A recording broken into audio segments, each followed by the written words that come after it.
मोहसिन शाहनवाज डार है। मेरा पापा डॉक्टर शाहनवाज डार, जो एक ऑनेस्ट पर्सन माना जाता है इस एरिया में, जो अपनी ड्यूटी ख़त्म करके वहाँ सोरा में कैजुअलिटी में होता था, वहाँ देखता था अपने एरिया का कोई बंदा मत है, मैं उसकी कुछ हेल्प कर सकूं। मेरा पापा, उसने मुझे 10th के बाद इंसिस्ट किया आप मेडिकल ले लो।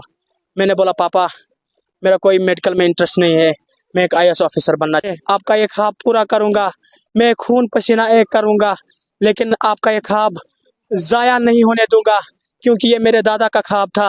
मेरा दादा एक इंस्पेक्टर था, उसने मुझे बचपन में बोला था बेटा तू, तेरा चेहरा बताता है तू एक IAS ऑफिसर बनेगा। मेरे पापा ने बोला मैंने ठान ली है, मैं आपको एक IAS ऑफिसर बनाऊंगा। लेकिन कल जब मैंने ये खबर सुनी तो मुझे लगा कि मेरा ये ख्वाब जो है शायद अब पूरा नहीं होगा, क्योंकि अब मैं क्या करूं, अब मैं अपने आप को संभालूं, अपने फैमिली मेम्बर्स को संभालूं। मैं भी इन बच्चों जैसा हूं, अब इन बच्चों, ये बच्चे खेलते कूदते हैं, मैं क्या करूं, मुझ पर मुसीबत आ पड़ी है। अब मेरे इंतज़ामिया से यही गुजारिश है कि वो आए।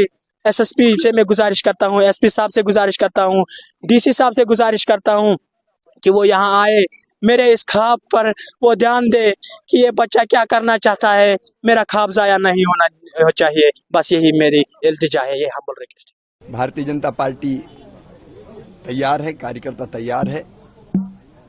तैयारी की बैठक भी हमारी हो गई। कल रमाकांत जी ने सलकनपुर मंदिर कार्यकर्ताओं के साथ जाके मां विजयासन देवी का आशीर्वाद भी लिया है, और आज कार्यकर्ताओं के साथ बैठ के हमने पूरी रणनीति बनाई है। भारतीय जनता पार्टी पूरी तरह से तैयार है, जनता बीजेपी के साथ है, और भारी बहुमत से बुधनी का उपचुनाव भी हम जीतेंगे। और केवल बुधनी नहीं, विजयपुर भी हमारे योग्य प्रत्याशी मंत्री श्री रामनिवास रावत, वो भी भारी बहुमत से चुनाव जीतेंगे। डबल इंजन की सरकार के काम का जनता में असर है, प्रधानमंत्री नरेंद्र मोदी जी में विश्वास है, और यहाँ मोहन जी भी बहुत अच्छा काम कर रहे हैं, तो हम दोनों जगह जीतेंगे। बुधनी में भी प्रत्याशी उतार दिया है, महाराष्ट्र में भी, राज्यों में भी यही स्थिति, यूपी में भी 2 सीटें देने के लिए देखिए, गठबंधन कहीं की ईंट कहीं का रोड़ा है,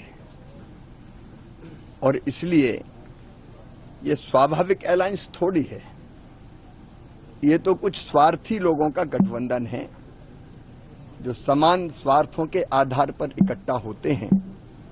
इनके बीच कोई सैद्धांतिक सहमति नहीं है, केवल एक ही रट, मोदी जी का विरोध, बीजेपी का विरोध। मोदी जी के विरोध में अंधे लोग देश की प्रगति और विकास को भी बाधित करते हैं, जन कल्याण के कामों पर भी उंगली उठाते हैं, शहीदों की शहादत पर भी सवाल उठाते हैं।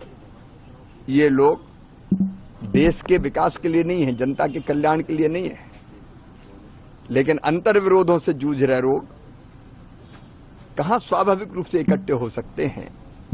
भारतीय जनता पार्टी और मोदी जी के नेतृत्व में NDA सुविचारित गठबंधन है, जो वैभवशाली, गौरवशाली, संपन्न, समृद्ध भारत के निर्माण के लिए काम कर रहा है। इसलिए झारखंड में हमारे गठबंधन के साथियों के साथ सीट शेयरिंग का काम भी हमने पूरा कर लिया। हम आजसू के साथ, जदयू के साथ, लोक जनशक्ति पार्टी के साथ मिलकर लड़ रहे हैं। सीटों का बंटवारा भी हो गया, और अभी मैं झारखंड ही जा रहा हूं चुनावी तैयारियों के लिए। तो जिन लोगों में ना तो वैचारिक समानता है, न जनता का हित, वो तो ऐसे ही लड़ते फिरते रहेंगे। और क्या सर, जम्मू कश्मीर में एक टेरर अटैक हुआ है, MP के भी एक दुर्भाग्यपूर्ण है।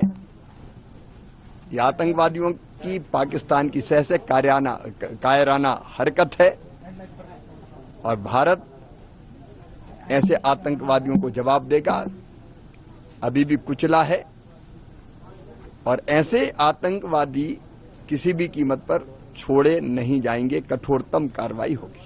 सर, MP में सफल किया था कि उम्मीदवार नहीं उतारेंगे, लेकिन मैंने तो पहले ही कहा कि कहीं की ईंट कहीं का रोड़ा है। ये स्वाभाविक गठबंधन थोड़ी है।